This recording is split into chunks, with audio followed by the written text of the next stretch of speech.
buenos días. Espero que todos estén bien. Vamos a empezar con el seminario de hoy. Hoy tenemos el gusto de contar con la doctora Natalia Hernández Sebastián. Voy a dar un resumen curricular de la doctora. Ella realizó sus estudios de maestría y doctorado en el Instituto Nacional de Astrofísica, Óptica y Electrónica, en el INAOE, en el desarrollo de microsistemas para estimulación eléctrica de la córnea humana, sensores capacitivos y sistemas inalámbricos. Actualmente trabaja en el Centro de Investigaciones en Óptica como ingeniera del cuarto limpio. Es una de las nuevas contrataciones, así que pues es como su bienvenida. Sus principales líneas de investigación son el desarrollo de sensores, actuadores, circuitos integrados, CMOS y BioMEMS a partir de la tecnología de sistemas microelectromecánicos MEMS y electrónica flexible para el diagnóstico in vitro e in vivo. Y hoy tenemos el gusto de que nos platique sobre el diseño de un sensor de presión inalámbrico implantable para el monitoreo continuo de la presión ventricular. Entonces, por favor. Hola, buenos días. Yo soy la doctora Natalia Hernández Sebastián y la charla del día de hoy, como ya lo mencionaron, es el diseño o desarrollo de un sensor de presión inalámbrico implantable para el monitoreo continuo de la presión ventricular. La presión sanguínea, como referencia del funcionamiento físico, es un parámetro clave para evaluar la salud general de una persona. Por lo tanto, los cambios frecuentes o variaciones de la presión sanguínea pueden ser un parámetro que nos puede indicar algún problema de salud, principalmente si estos cambios de frecuencia de presión van acompañados de presión alta. A nivel mundial, se estima que al menos el 10% de la población padece de algún tipo de problema de presión, siendo la hipertensión la principal causa de muerte o el principal factor de riesgo de padecer alguna enfermedad cardiovascular, cerebrovascular, falla renal o ceguera. A nivel mundial, afecta a 1 de cada 4 adultos, reduce la esperanza de vida de 10 a 15 años y es responsable de más de 17 millones de muertes anuales.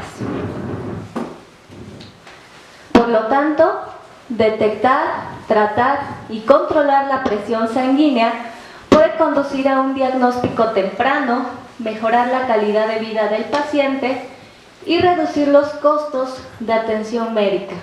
Sin embargo, la falta de información, un tratamiento oportuno y eficiente, así como las dificultades económicas, son los principales obstáculos para la prevención. De manera general, podemos clasificar los sistemas de medición de presión sanguínea que actualmente existen en dispositivos externos, dispositivos internos e implantables. Los dispositivos externos son o representan hoy en día la tecnología convencional para obtener mediciones de la presión sanguínea, ya que se basan de técnicas simples y conocidas. Sin embargo, a pesar de que son ampliamente utilizados, están plagados de muchas fuentes de error, como son mediciones intermitentes y lejos del sitio de interés, conexiones físicas o percutáneas, movilidad del paciente y errores de medición. Estos errores pueden ser tanto del instrumento como errores humanos. Por lo tanto, las mediciones de presión sanguínea obtenidas a partir de estos métodos carecen de precisión y estabilidad y además no proporcionan mediciones de la presión en tiempo real.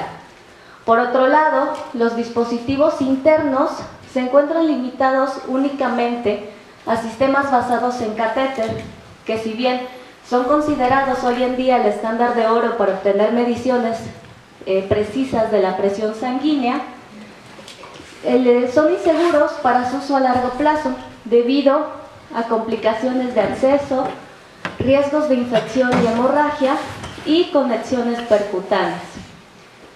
Por otro lado, los dispositivos implantables, pero dispositivos inalámbricos, hoy en día representan un método ideal para obtener mediciones de la presión sanguínea, ya que estos dispositivos no tienen todos los inconvenientes mencionados anteriormente. Es decir, estos dispositivos van a obtener las mediciones de la presión en el sitio de interés, no tienen conexiones físicas o percutáneas. La movilidad del paciente en este tipo de dispositivos no es un parámetro crítico, ya que precisamente se diseñan para monitorear la presión durante las actividades del paciente, y además no hay riesgo de infección y mucho menos de hemorragia. Los sensores inalámbricos implantables se han estudiado desde hace varias décadas. Un esfuerzo inicial en el desarrollo de este tipo de dispositivos se desarrolló en 1972 por Casadei. Este investigador desarrolló un sensor de presión inalámbrico activo basándose en un transmisor, una batería integrada y un sensor comercial. En general este dispositivo funcionó bien, sin embargo su tamaño y la vida útil del dispositivo debido a la batería utilizada fueron sus principales inconvenientes. Otros dos ejemplos representativos de la evolución de estos dispositivos inalámbricos activos a dispositivos inalámbricos pasivos se registraron en 1997 y 1998. Estos dispositivos fueron diseñados para el monitoreo continuo de la presión intraocular en pacientes con glaucoma y en este caso también para la presión cerebral. A pesar de que de estos dos dispositivos demostraron que la combinación de un capacitor y un inductor eran la base para un sensor de presión inalámbrico pasivo, sus principales desventajas fueron el uso de técnicas de fabricación convencionales, lo cual hacía que estos dispositivos fueran de tamaño grande, materiales no biocompatibles, lo cual dañaba el tejido, y además no se consideraban los efectos de la radiación electromagnética de los dispositivos implantados. Hoy en día, con los avances que tenemos en microelectrónica, sistemas microelectromecánicos y electrónica flexible, es posible el desarrollo de dispositivos con características micrométricas de gran variedad estructural, biocompatibilidad, flexibilidad mecánica y, en el caso de dispositivos inalámbricos, dispositivos pasivos, lo cual representa una vida útil ilimitada para el dispositivo. Actualmente, solo existe un dispositivo para el monitoreo continuo de la presión sanguínea aprobado por la FDA. Este sistema es conocido como CardioMEMS.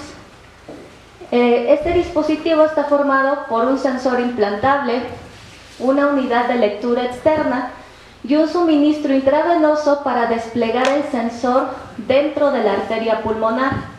Este dispositivo permite medir tanto la presión diastólica, la presión sistólica y la presión media de la arteria pulmonar. A este dispositivo se le han realizado diferentes estudios, los cuales han demostrado que su uso en pacientes con insuficiencia cardíaca permite reducir las hospitalizaciones y mejorar la calidad de vida del paciente.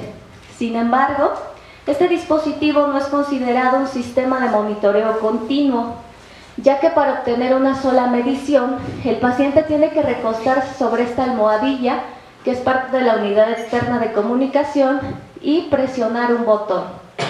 Además, otra de sus principales desventajas es su rango de presión de operación, el cual se encuentra limitado de 0 a 80 milímetros de mercurio o de 0 a 80 torrs, lo cual limita su aplicabilidad.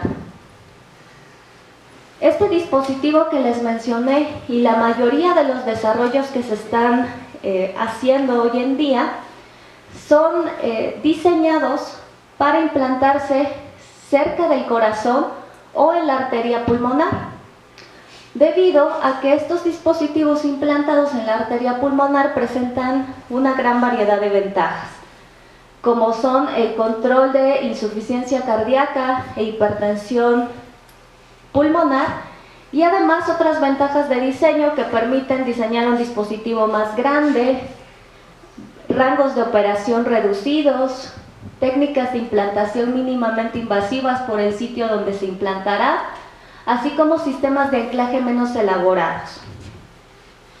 En particular, son de interés los sensores de presión implantados en el ventrículo izquierdo. ¿Por qué?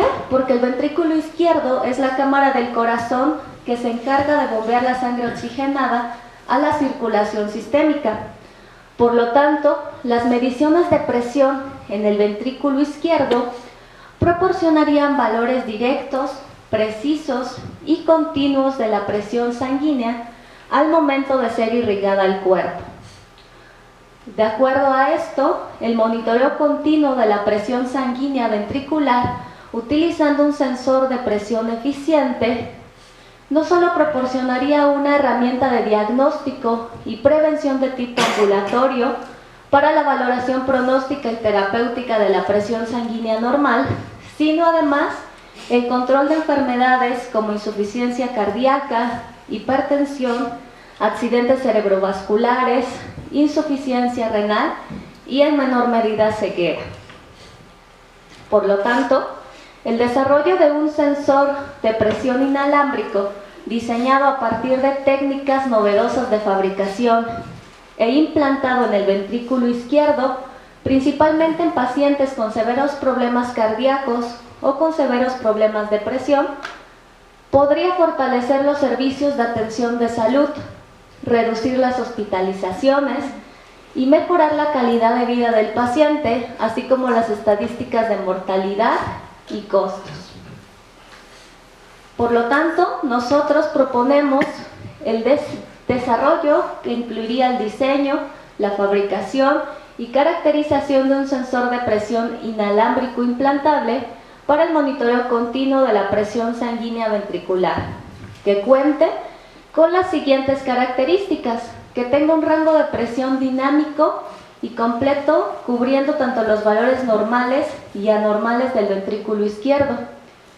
La miniaturización del dispositivo: todos los órganos, células, tejidos son intrínsecamente flexibles. Por lo tanto, la flexibilidad del dispositivo ayudará a la integración de la electrónica con el medio biológico. El dispositivo también debe contar con compatibilidad electromagnética para no causar daño al tejido por radiación y calentamiento. Debe tener una distancia óptima de radiación, la cual queda definida por la profundidad de inserción del implante. Y debido a que va a ser implantable, debe ser biocompatible. Esta imagen muestra el modelo eléctrico utilizado para el sensor de presión. Como se observa, está formado por dos circuitos RCL, uno denominado dispositivo lector y otro dispositivo implantable. Como lo mencioné, estos dos módulos son diseñados para formar un circuito RCL, los cuales van a tener una frecuencia de operación que va a ser dependiente de la presión. En su principio de funcionamiento básico de este circuito, cuando una corriente circula alrededor de la bobina externa, un campo magnético se va a crear alrededor de ella. Si el dispositivo implantable se encuentra dentro de la zona de radiación, parte de este campo magnético va a atravesar la bobina implantable, lo cual va a generar una corriente variante en el tiempo inducida que va a alimentar al dispositivo implantable y le va a permitir operar en función de CS. En este diseño, el elemento capacitivo CS será nuestro sensor de presión, donde o cuyo trabajo dinámico de este dispositivo será parte de la red RCL. Este capacitor lo vamos a modelar como un capacitor dinámico de placas paralelas, donde al menos una de sus placas, como se ve en esta figura, presenta alguna forma de deflexión en función o en respuesta a una presión aplicada. Por lo tanto, esta acción mecánica, que será progresiva en función de la presión, dará lugar a un incremento correspondiente en la capacitancia. De acuerdo a esto, vamos a poder medir los valores de presión experimentados en el medio biológico, leyendo el valor de la capacitancia. Una vez que nuestras bobinas se encuentran acopladas, la impedancia equivalente de la bobina externa, de esta bobina, puede ser vista desde una fuente de voltaje y se puede expresar a partir de parámetros eléctricos del dispositivo implantable, tal como se muestra en esta ecuación. De esta ecuación podemos ver que la impedancia equivalente puede cambiar si cambiamos el factor de acoplamiento o la frecuencia de operación del dispositivo implantable. En este caso, vamos a asumir que las bobinas se encuentran a una distancia de separación fijas, por lo tanto el factor de acoplamiento no va a cambiar, haciendo de la frecuencia de operación del dispositivo implantable la única variable capaz de cambiar a la impedancia equivalente. En esta ecuación podemos observar que la frecuencia de resonancia cambia en función a la capacitancia y la capacitancia en función a la presión. Por lo tanto, de acuerdo a esta ecuación, los cambios de capacitancia van a cambiar la frecuencia y la frecuencia la impedancia. Por lo tanto, los cambios de presión en el medio biológico los vamos a poder relacionar de manera directa a cambios de impedancia desde el dispositivo lector externo. Bien, una vez que provocamos estos cambios en impedancia en la parte externa, ¿cómo los vamos a leer? Para esto implementamos este circuito puente Maxwell-Wien, el cual permite medir una impedancia desconocida en términos de resistencia y capacitancia calibrada. De acuerdo a su funcionamiento, en ausencia del dispositivo implantable, este circuito puente lo vamos a poder equilibrar y el voltaje que vamos a medir entre sus terminales B y C va a ser igual a 0.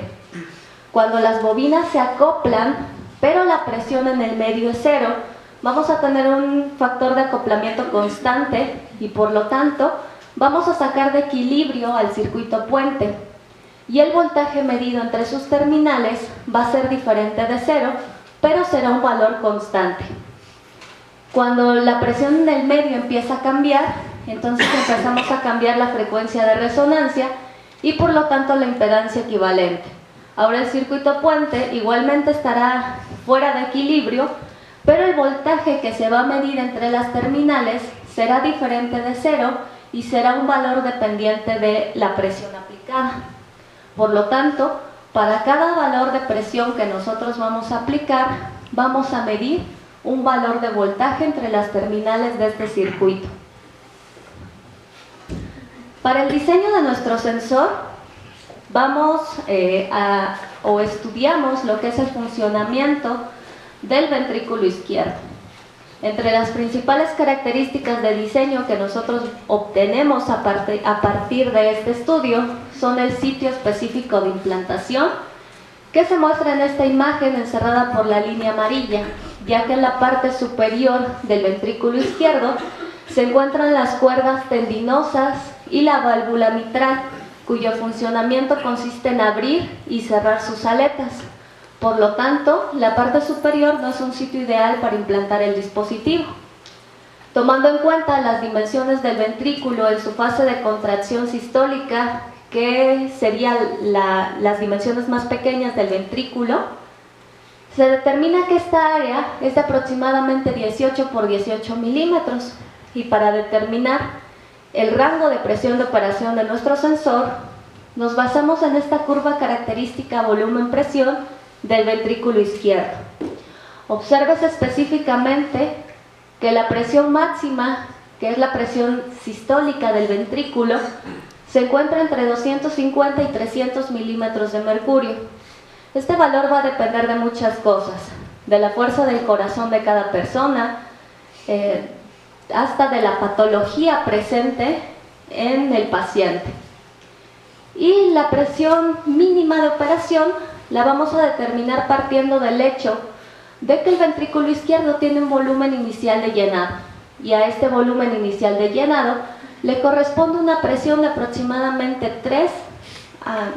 de 5 a 7 milímetros de mercurio.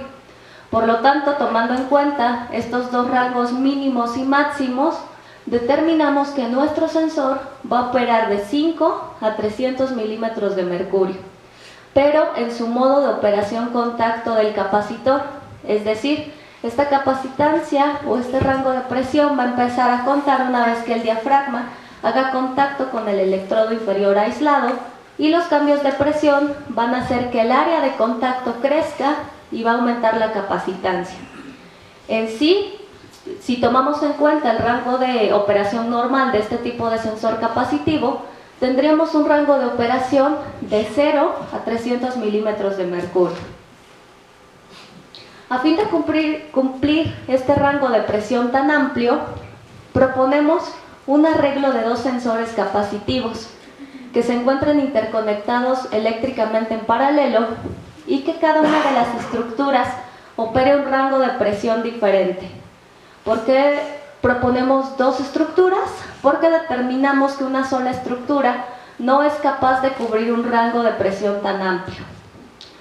Esta estructura, tal cual se muestra en esta imagen, fue calculada siguiendo el régimen de análisis Small Deflection de un diafragma compuesto de aluminio y polimida, una presión de contacto que fue la que determinamos anteriormente de 5 milímetros de mercurio y una distancia de separación entre las placas de 1.5 micras. Las estructuras diseñadas se definen sobre un substrato completamente flexible a base de polimida y se recubre con una película delgada del mismo material. En este diseño, la estructura de 555 micras va a medir el régimen bajo de la presión del ventrículo izquierdo y la estructura más pequeña de 300 micras va a operar en el régimen más alto del ventrículo izquierdo. Estas imágenes muestran algunos resultados de la simulación de estas estructuras. Esta simulación son las estructuras evaluadas por separado, donde podemos ver la presión de contacto. La primera a 5 milímetros de mercurio y la segunda 40. Se elige esta presión de contacto en la segunda para poder abarcar un mayor rango de presión.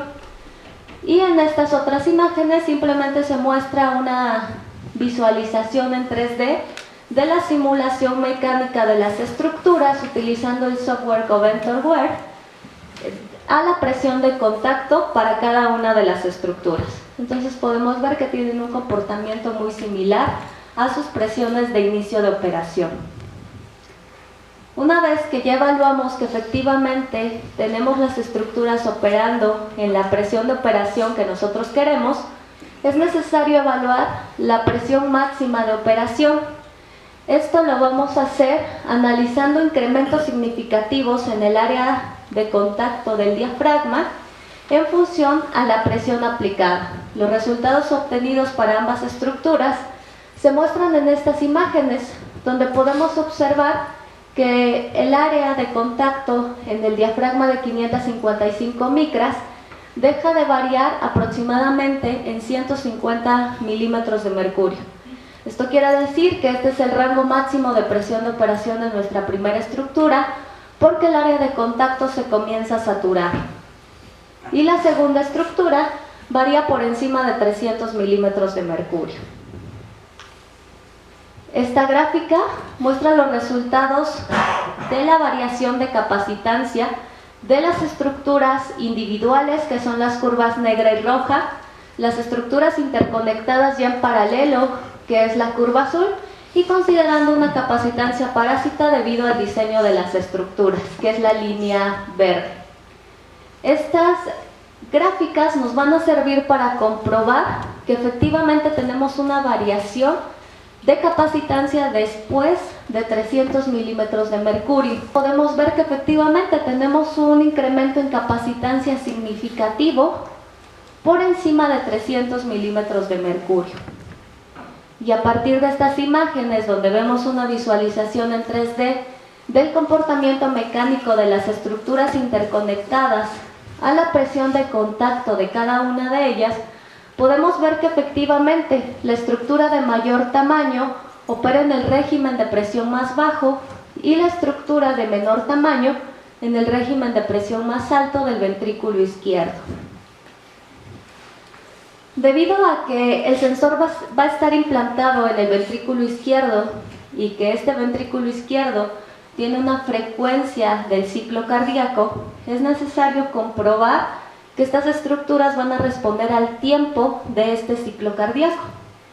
Para esto vamos a evaluar la respuesta mecánica temporal del diafragma aplicando una presión y quitando esta presión aplicada en un momento determinado. Y vamos a evaluar también los cambios de capacitancia siguiendo una curva característica de presión-capacitancia del ventrículo izquierdo. Estas dos gráficas se determinan utilizando dos tiempos de frecuencia del ciclo cardíaco. Primero considerando un ciclo cardíaco normal correspondiente a 72 latidos por minuto, lo cual corresponde a un tiempo del ciclo cardíaco de 0.82 segundos. Y una frecuencia del ciclo cardíaco anormal de 0.33 segundos, asumiendo una condición de taquicardia severa.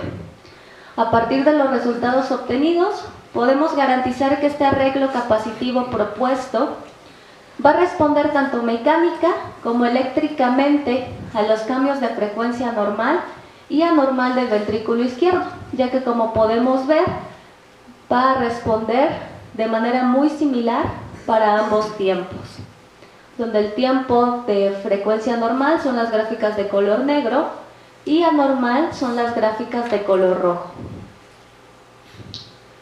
Para el sistema inalámbrico, nosotros vamos a proponer como medio de transmisión y recepción de datos dos bobinas, el acoplamiento magnético entre dos bobinas. Este acoplamiento magnético lo vamos a calcular a partir de propiedades de alineamiento electromagnético de campo cercano y considerando una frecuencia de operación de 13.56 MHz, debido a que esta frecuencia se encuentra dentro de la banda industrial médica y científica y dentro de esta norma ISO para dispositivos implantables, lo cual nos asegura que el dispositivo no va a causar daño al tejido biológico por radiación o por calentamiento. El diseño también va a incluir las dimensiones mínimas que debe tener la bobina implantable de acuerdo al sitio de implantación, que son 18 por 18 milímetros. Y para brindar un entorno más realista al medio a donde queremos implantar, vamos a considerar un núcleo compuesto por músculo, grasa y piel. Este diseño considera entonces que la bobina externa se encuentra en la parte externa de la piel y la bobina implantable en el interior del ventrículo izquierdo a una profundidad de 3.5 centímetros. Esta profundidad de 3.5 centímetros se considera tomando como modelo anatómico a una persona de aproximadamente 90 kilogramos y midiendo la distancia que esta persona tendría de la profundidad del ventrículo a la parte externa de la piel. El dispositivo implantable, tal como se muestra en estas imágenes, va a estar formado por el sensor, una bobina de doble nivel y una carga resistiva. Entonces estos elementos interconectados eléctricamente van a formar un circuito RCL que, como mencionaba anteriormente, va a ser dependiente de la presión. En este diseño, el uso de una bobina de doble nivel, como se muestra en esta imagen, va a permitir obtener valores altos tanto de inductancia como de factor de calidad. Y en un sistema de este tipo, teniendo altos valores de inductancia y factor de calidad, vamos a mejorar tanto la eficiencia de transmisión de potencia del sistema como la robustez. De acuerdo a este diseño y los parámetros utilizados, vamos a obtener una bobina con un rendimiento mayor del 60% comparado con una bobina convencional de una sola vuelta, considerando la misma área para su diseño.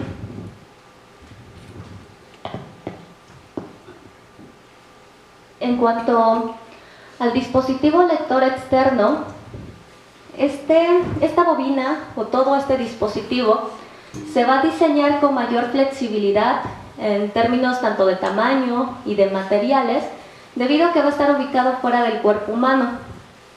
Entonces proponemos el siguiente diseño: una bobina de un solo nivel, con una variedad de puertos para la interconexión eléctrica de dispositivos discretos. Estas estructuras las vamos a definir sobre una placa de circuito impreso que la vamos a utilizar como material de substrato. En cuanto a la bobina externa, el diseño de esta bobina va a tener en cuenta dos conceptos. Primero, el primer concepto se va a determinar a partir del tamaño de la bobina en función a la distancia de radiación. Para esto vamos a utilizar una aproximación que es la aproximación de Finkeln-Zeller, la cual está dada por esta ecuación, donde R es el radio externo de esta bobina y X es la distancia de radiación. Si nosotros definimos una distancia de radiación de 3.5 centímetros, calculamos el radio aproximado y nos resulta de 5 centímetros. No obstante, como mencionaba, esta es una aproximación la cual nos va a servir para determinar el radio real de la bobina. Este radio lo vamos a determinar haciendo un análisis complementario de la intensidad del campo magnético en función a radios que se van a encontrar muy cercanos a 5 centímetros. Realizando este análisis y específicamente viendo la curva de color negro, que es la que representa la distancia de 3.5 centímetros, nos damos cuenta que la máxima intensidad del campo magnético se encuentra a 4 centímetros. Por lo tanto, este será el radio de nuestra bobina externa. Y el segundo concepto consiste en determinar la mejor eficiencia de la bobina en función a parámetros de diseño de la bobina implantable. Es decir, la frecuencia de operación, la inductancia y el radio interno de esta bobina serán iguales o similares a la bobina implantable. De acuerdo a esto, se obtiene este diseño de la bobina con un número de 27 vueltas y con un ancho de 700 micras. Estos dos diseños los vamos a simular tanto por separado como tomando el sistema en conjunto.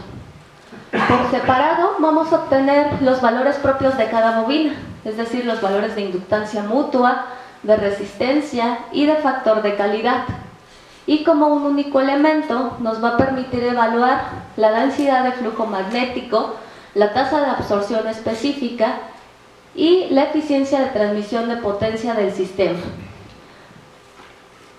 Estas imágenes y esta tabla muestran algunos de los resultados de simulación para las bobinas por separado, en los cuales podemos observar que los resultados se ajustan bastante bien con los resultados analíticos obtenidos, ya que se obtiene menos del 2% en cuanto a variaciones en los resultados.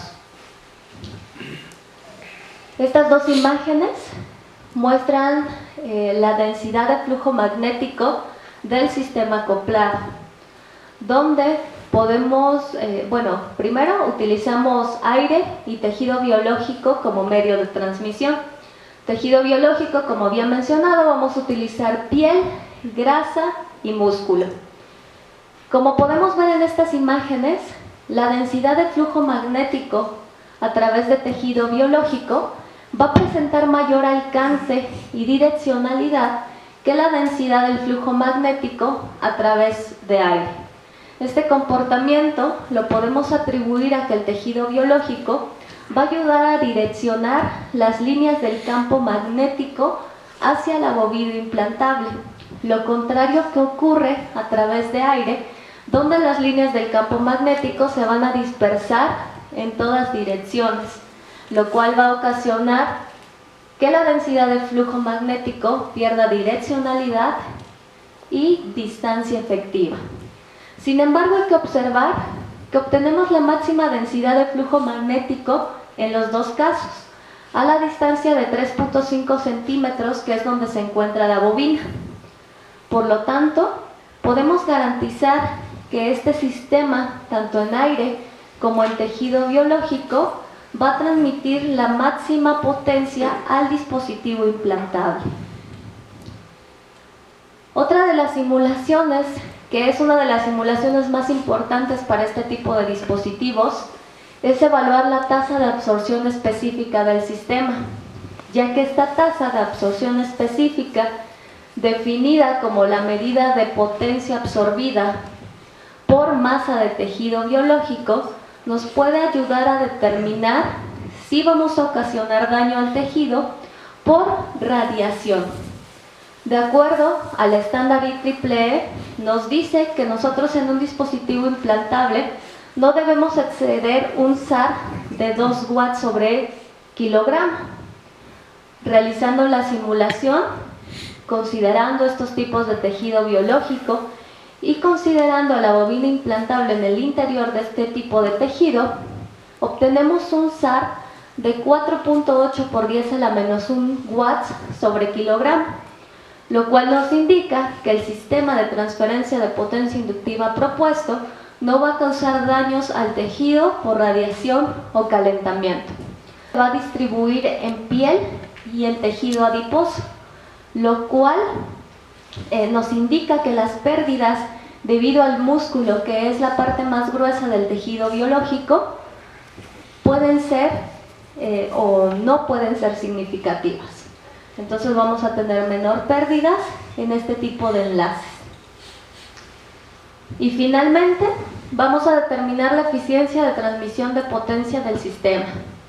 Los resultados de simulación muestran una eficiencia del 94.1 para el régimen de presión más bajo del ventrículo izquierdo y un decremento en esta eficiencia de transmisión de potencia del 72.8% para el régimen de presión más alto del ventrículo izquierdo.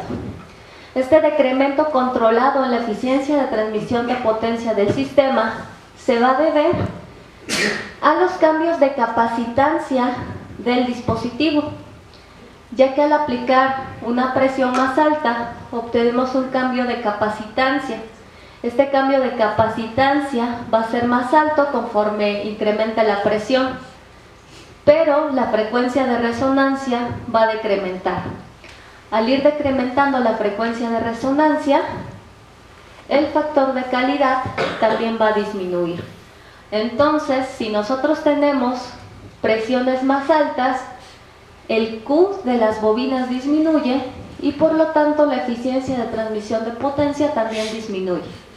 Sin embargo, a pesar de estas variaciones, nosotros tenemos un sistema eficiente con una eficiencia de transmisión bastante alta, y debido a que tiene un tamaño reducido, que en comparación con otros dispositivos ya diseñados, tenemos al menos el 50% de tamaño reducido, este sistema de transferencia de potencia inductiva se destaca y puede aplicarse a otras aplicaciones, como sensores de presión intraoculares, intracraneal, sensores de vejiga urinaria, por mencionar algunos.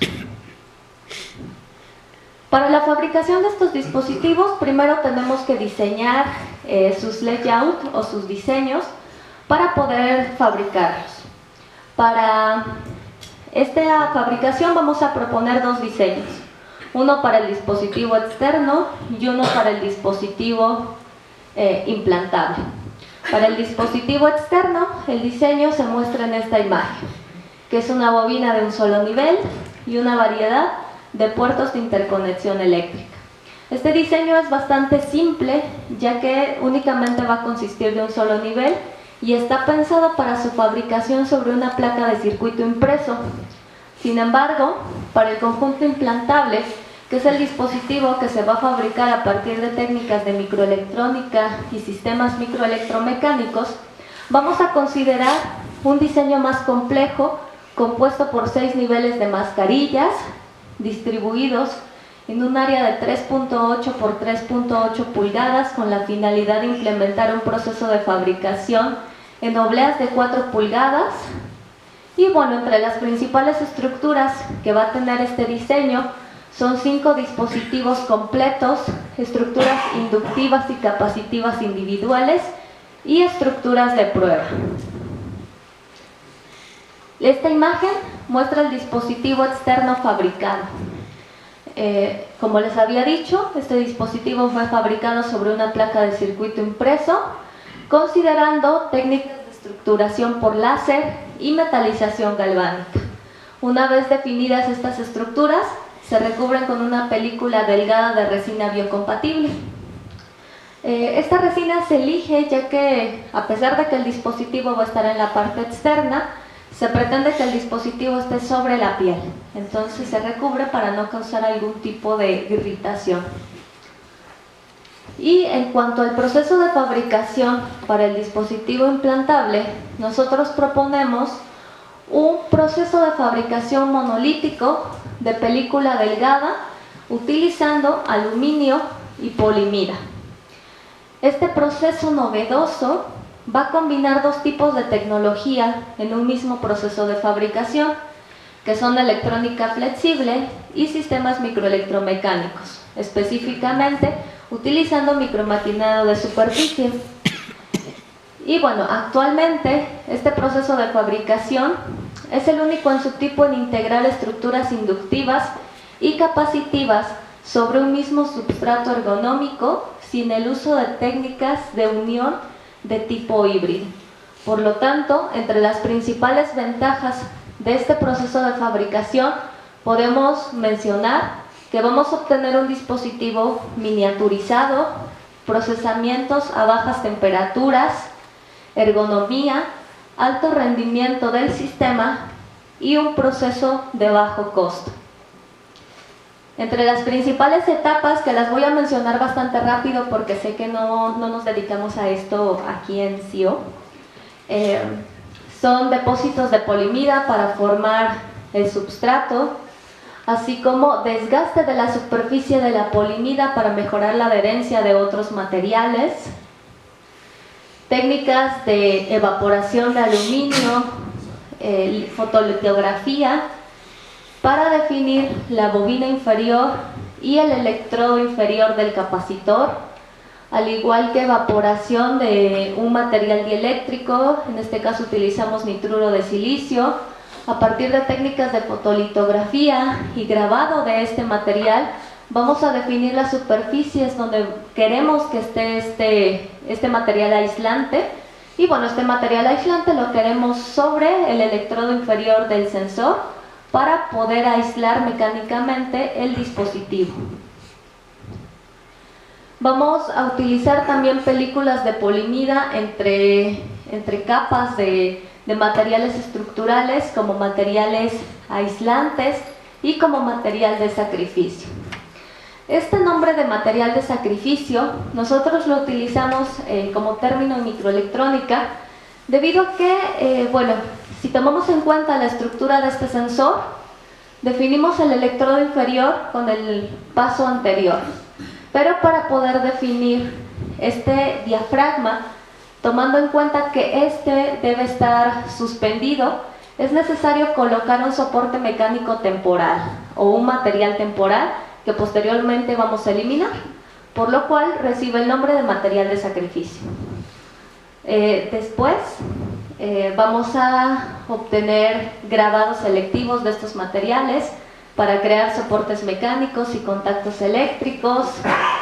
Y bueno, vamos a definir la parte superior del material. Y bueno, aquí se muestran algunas imágenes SEM de estos dispositivos fabricados, donde podemos ver principalmente en esta imagen el corte lateral del diafragma, donde vemos que la estructura se encuentra liberada después de la fabricación y que el diafragma está compuesto por 2 materiales, por aluminio y por polimida. Finalmente vamos a encapsular el dispositivo. Nosotros utilizamos polimida para encapsularlo, al igual que lo utilizamos como material de substrato, debido principalmente a sus características de flexibilidad mecánica, biocompatibilidad y resistencia química a ambientes corrosivos.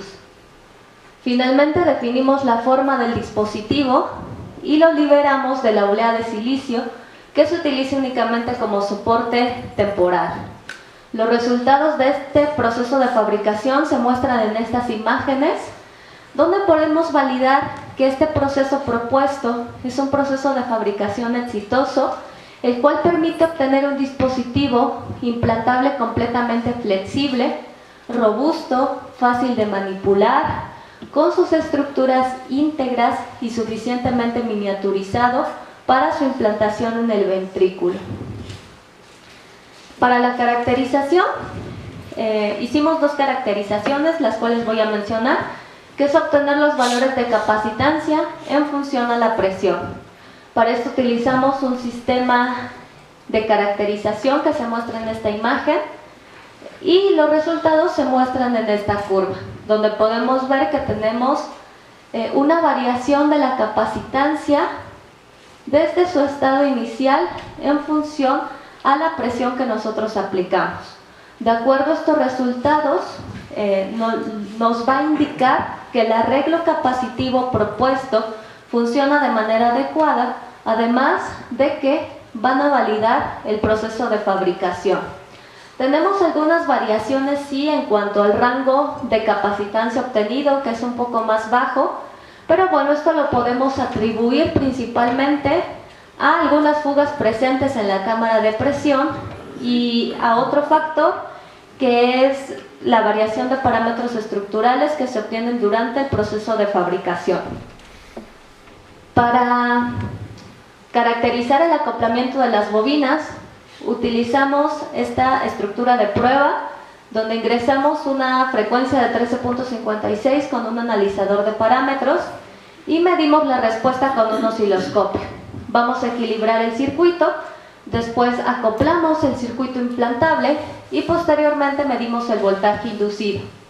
Los resultados de voltaje inducido se muestran en esta imagen, donde podemos ver que tenemos una excelente magnitud en el voltaje inducido, ya que es de aproximadamente a 3.5 centímetros, unos 280 milivolts para alimentar el dispositivo implantable. Como medio biológico vamos a utilizar un modelo Phantom compuesto por piel de cerdo y agar, que es muy parecido tanto en grosor y en composición al tejido biológico. Y bueno, también vamos a obtener el voltaje de salida, que es el que medimos en el circuito puente, y específicamente para la distancia de 3.5 centímetros, vemos que tenemos una variación de 502 a 536 milivolts. Por lo tanto, podemos asegurar que para cada valor de presión medido, vamos a tener un valor de voltaje de salida en el circuito puente. Para visualizar mejor estos resultados y ya para finalizar esta presentación, se obtiene la gráfica presión, voltaje de salida, donde podemos ver que para cada presión aplicada vamos a medir un voltaje de salida en el circuito puente, ya que permite relacionar los cambios de presión en el medio biológico a una variable eléctrica medible desde el dispositivo externo. De acuerdo a estos resultados, la presente investigación concluye en el desarrollo de un sistema de sensor inalámbrico para la medición continua y de rango completo de la presión sanguínea ventricular, que cumple con todas estas características, que son las que se habían planteado en un principio. De mi parte sería todo.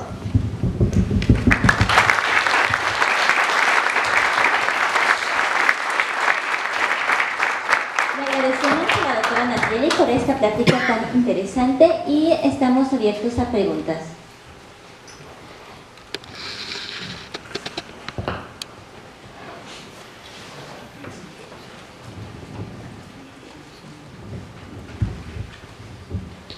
Pues yo tenía una duda para la caracterización de la presión capacitancia que usaban en su sensor. ¿Sí? Mi duda era como usaban algún tipo de ADCE o para porque bueno, no me quedó ¿En esta parte? Ajá. Bueno, lo que nosotros tenemos, como había yo dicho, es un dispositivo implantable flexible. Para poder medir, diseñamos una placa de circuito impreso Alambramos las terminales tanto de la bobina como del sensor a estas terminales de la placa y colocamos en una cámara de presión este dispositivo ya alambrado con sus respectivas conexiones. Para obtener estas mediciones de capacitancia utilizamos un RCL con terminales para obtener mediciones en este tipo de dispositivos, que son terminales para dispositivos semiconductores. Y bueno, las mediciones las obtenemos directo. Aquí vamos a ir variando la presión. A la cámara de presión le ingresamos nitrógeno para presurizar la cámara y vamos a ir variando la presión con este controlador volumétrico y midiéndola con un manómetro digital. Muchas gracias.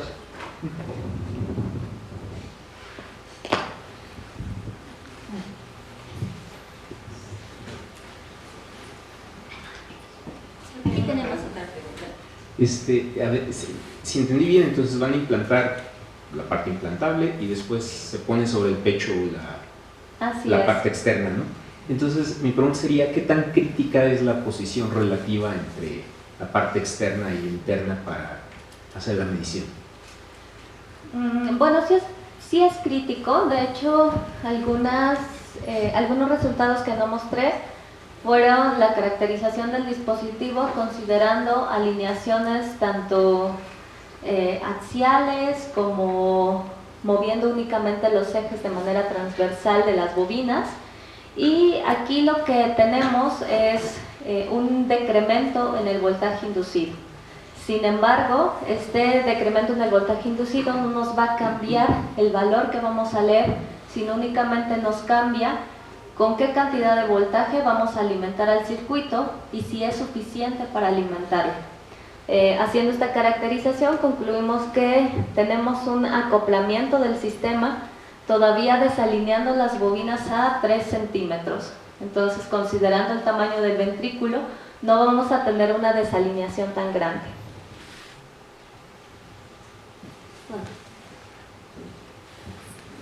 Aquí.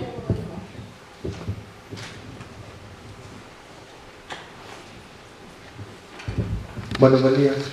La pregunta nada más es, el latido en sí está precedido de un impulso eléctrico, de una fuente de corriente. Si esta corriente es o lo suficientemente pequeña o si el dispositivo está lo suficientemente lejos como para que sea fuente de error del dispositivo o no influye en nada. La fuente de corriente natural del corazón. Bueno, toda esta ramificación del corazón que va a hacer que se contraiga viene en la parte externa. Entonces, bueno, ahí ya entra el funcionamiento de un desfibrilador cardíaco, donde esta parte eléctrica se conecta pero en el exterior del corazón. Y bueno, sí tenemos una pared de corazón bastante gruesa, por lo cual no vamos a causar ningún daño, ninguna intervención con este otro funcionamiento. Y bueno, esto también se debe a la frecuencia de operación que nosotros utilizamos, que no causa intervención con otros dispositivos.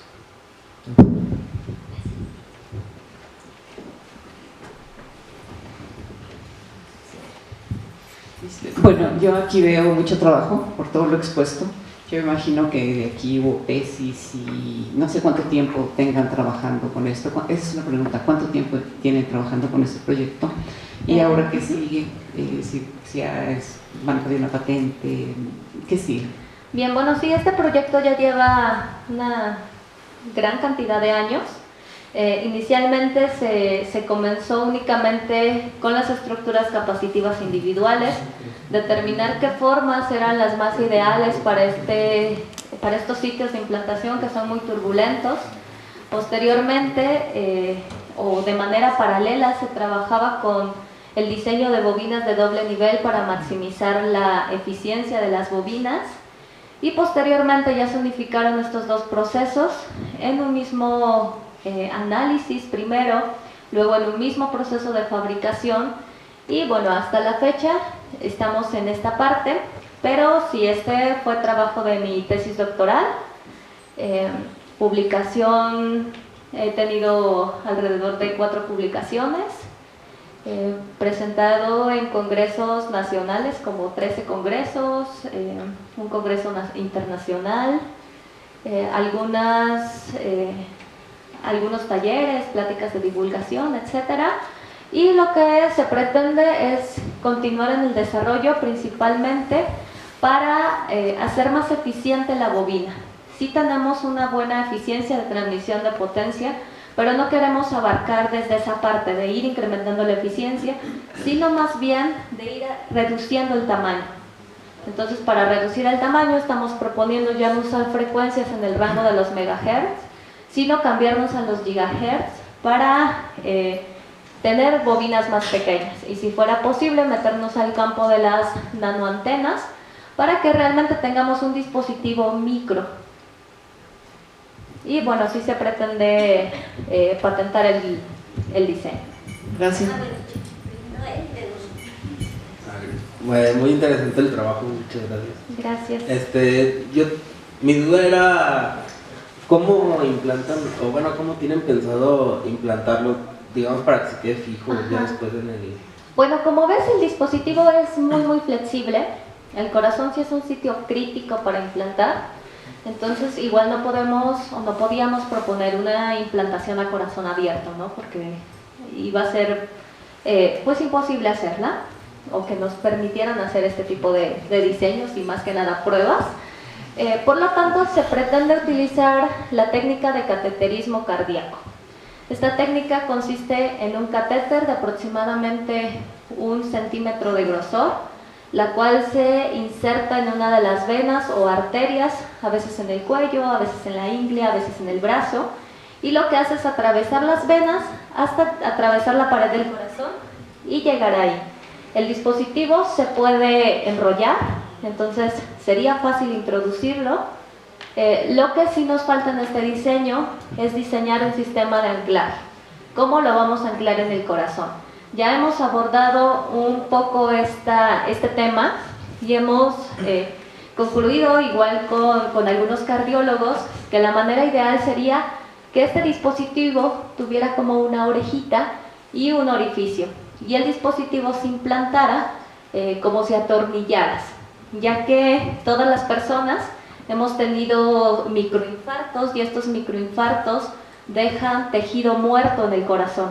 Entonces, localizar estas zonas y anclar estos dispositivos en estos sitios. Gracias.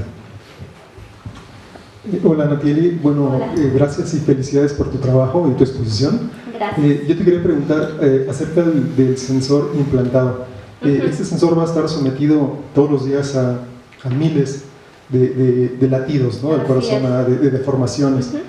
¿Has hecho alguna prueba de durabilidad para saber a lo largo de los años, ¿no?, el ciclo de vida del sensor dentro de una persona, cuánto podría durar? Sí, lo que hemos hecho son algunas pruebas, pero únicamente al sensor. A todo el dispositivo todavía no ha sido posible hacerlas, pero bueno, ya que el sensor es el que se va a flexionar y va a regresar a su posición original, es la parte que hemos probado. Entonces, estimando con temperaturas, con presiones más altas alrededor de 400 milímetros de mercurio, y dejándolo por tiempo prolongado. Lo que sí nos falta probar es una condición de ambiente corrosivo, pero únicamente el material estimamos una duración de 2 años. Sí, porque serían como 100.000 deformaciones diarias más o menos, ¿no? Así es. Sensor. Y por otro lado, ¿has pensado en desarrollar alguna aplicación para que la presión pueda ser sensada a través de un dispositivo móvil, que sea de mucho más fácil acceso para los pacientes? Sí, de hecho, esa sería la otra parte, porque igual a un médico yo no le puedo decir, ¿sabes qué? Pues vas a relacionar la presión que estás midiendo con cambios de voltaje, ¿no? Entonces, yo estos cambios de voltaje, que se tienen que caracterizar de manera adecuada y precisa, les tengo que asignar un valor de presión para que el médico no mida o no vea voltajes, sino vea presiones. Entonces esa parte nos falta todavía. Y otra parte que mencionaba acerca de la durabilidad del dispositivo, Estos dispositivos, no exactamente este, pero estructuras muy similares se han implantado en ojos de conejo durante 6 meses. Entonces no se muestra ni rechazo del dispositivo al medio biológico, ni tampoco del medio biológico al dispositivo, y tampoco se mostró afección una vez desimplantado. Bueno, si no hay más preguntas, le agradecemos a la doctora Natieli por una plática en campo.